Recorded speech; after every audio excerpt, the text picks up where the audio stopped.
ብልጽግና ህዝብን ያዳምጣል፣ ችግርን ይፈታል። በብልጽግና ፓርቲ የሚመራው የመደመር መንግስት የጉባ ብስራቶች የመደመር መንግስት ትሩፋቶች በሚል መሪ ቃል ህዝባዊ ውይይት መድረኮችን እያካሄደ ይገኛል። በተከታታይ 2 ሳምንታት በመዲናችን አዲስ አበባ በ11ዱም ክፍለ ከተሞችና በሁሉም የክልል ዋና ዋና ከተሞች የውይይት መድረኮች ከፍ ያለ የህዝብ ተሳትፎ የታየባቸው ሆነው ተካሂደዋል። መድረኮቹ እስካሁን በፓርቲና መንግስት የበላይና ከፍተኛ አመራር አወያይነት በ24 ከተሞች ተከናውነዋል። በቀጣይም ወደ ተለያዩ ከተሞችና ገጠር አካባቢዎች የሚወርድ ሲሆን መላ ህዝባችን የውይይት መድረኩ አካል ሆኖ ይሳተፋል። ህዝባዊ የውይይት መድረኮች መንትያ ግቦች ያነገቡ ናቸው። አንደኛው ግብ ብልጽግና ለህዝብ የገባውን ቃል ህዝብን አስተባብሮና ተጠቃሚ አድርጎ በተግባር የገለጠበትን እውነታ ከህዝቡ ጋር አብሮ ለመገምገም ነው። ሁለተኛው ግብ በተለያዩ ውስጣዊና ውጫዊ ምክንያቶች የሚስተዋሉ ችግሮችን ከህዝቡ ከራሱ በማዳመጥ መፍትሄ መስጠት ነው። እነዚህ መንትያ ግቦች ያነገበው ህዝባዊ ውይይት መድረክ በተያዘው ዓመት መባቻ ከኢትዮጵያ ታላቅ ህዳሴ ግድብ ምርቃት ጋር ተሰናስነው የተበሰሩትን 7ቱን የጉባና የመደመር መንግስት ብስራቶች ዋቢ አድርጎ መሪ ቃሉን መርጧል። የህዝባዊ ውይይት መድረኩ መሪ ቃል የሆነው አንደኛው ነጥብ 7ቱ የጉባ ብስራቶች ሲሆን እነዚህም ከታላቁ ህዳሴ ግድብ ፕሮጀክታችን በድምር በ7 እጥፍ የሚልቁ የ30 ቢሊዮን ዶላር ፕሮጀክቶች ናቸው። እነዚህ የማዳበሪያ፣ የነዳጅ ማጣሪያ፣ የጋዝ ኃይል፣ የኒውክሌር ኃይል፣ የቤት ልማትና የግዙፍ አየር ማረፊያ ግንባታ ፕሮጀክቶች ኢትዮጵያን በቀጣይ 5 ዓመታት ወደ አፍሪካ የብልጽግና ተምሳሌትነት የሚያደርሱና የሀገረ መንግስት ግንባታ አካል የሆኑ ስትራቴጂክ ፕሮጀክቶች ናቸው። ታላቁ ህዳሴ ግድባችንን ዳግማዊ አድዋ ብለን እንድንሰይበው እንዳስቻለን ሁሉ እነዚህ ፕሮጀክቶች ደግሞ ሳልሳይ አድዋ ተብለው የመሰየም ዕድል ያላቸው ትላልቅ ሀገራዊና አህጉራዊ ፕሮጀክቶች ናቸው። ፕሮጀክቶቹ ከ5 ዓመት በኋላ ሙሉ በሙሉ ሲጠናቀቁ ከኢኮኖሚያዊ ነጻነት፣ ከስራ ዕድል ፈጠራና ሀብት ፈጠራ ጋር የተያዙ ትላልቅ ዝላዮችን እንደሚፈጥሩ ይጠበቃል። የህዝባዊ ውይይት መድረኩ መሪ ቃል አካል የሆነው ሁለተኛው ነጥብ የመደመር መንግስት ነው። የመደመር እሳቤ የኢትዮጵያ ሁለንተናዊ ብልጽግና እውን ለማድረግ የሀገራዊ ለውጡ መሪ እሳቤ በመሆን እያገለገለ ይገኛል። እሳቤው በተግባር መሬት ላይ ወርዶ ኢትዮጵያን ከተስፋ ብርሃን ወደሚጨበጥ ብርሃን ማሸጋገር ችሏል። በዚህ ተጨባጭ ለውጥ መነሻነት መደመር ከእሳቤነት ወደ መንግስትነት ተሸጋግሯል።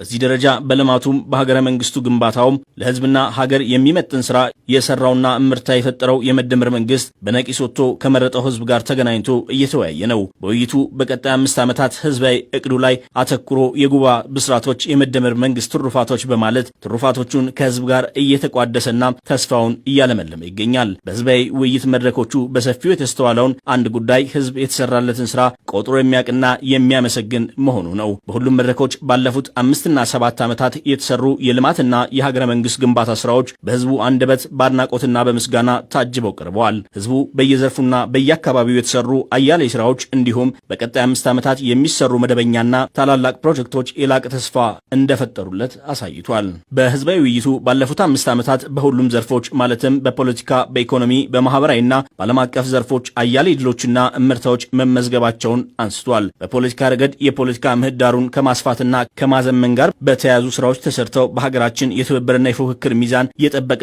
ፖለቲካ ለመገንባት ከፍተኛ አስተዋጽኦ አበርክተዋል። በዚህም 275 የተፎካካሪ ፖለቲካ ፓርቲዎች አመራር ከዚህም 7ቱ በሚኒስትርና ሚኒስትር ዴኤታ ደረጃ በተለያዩ የመንግስት ኃላፊነቶች ይዘው እየመሩ ይገኛሉ።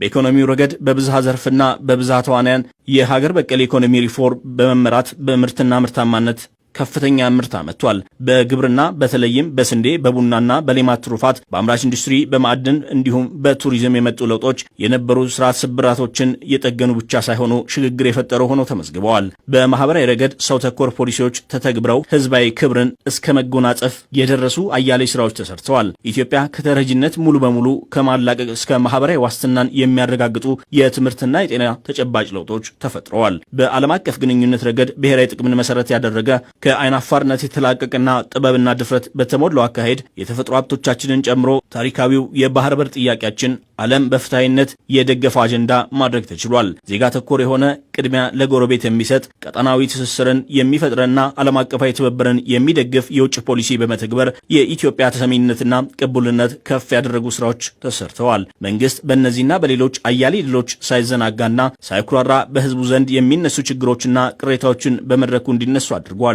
መንግስት በህዝብ ዘንድ የሚነሱ የተለያዩ ጥያቄዎችና ቅሬታዎች ከህዝቡ አንደበት ለማዳመጥ የሄደበት ርቀት የህዝባዊነቱና የአገልጋይነቱ ጥግ ማሳያ መሆናቸው በተሳታፊዎች በደስታና እንባ ጭምር ታጅበው እውቅናና ምስክርነት ተሰጥቷቸዋል። ይህ ነባራዊ ሁኔታ በአንዳንድ ባዳዎችና ባንዳዎች በማህበራዊ ሚዲያ ከሚነዙ የሐሰት ወሬዎችና አሉባልታዎች በተቃራኒ ህዝብ ከመንግስት ጎን ያለ መሆኑና የሚያጋጥሙ ችግሮችንም ከመንግስትና ህዝብ የመፍታት አቅም በላይ ያለመሆናቸውን ከፍተኛ እምነትና ተስፋ እንዳለ ታይቷል።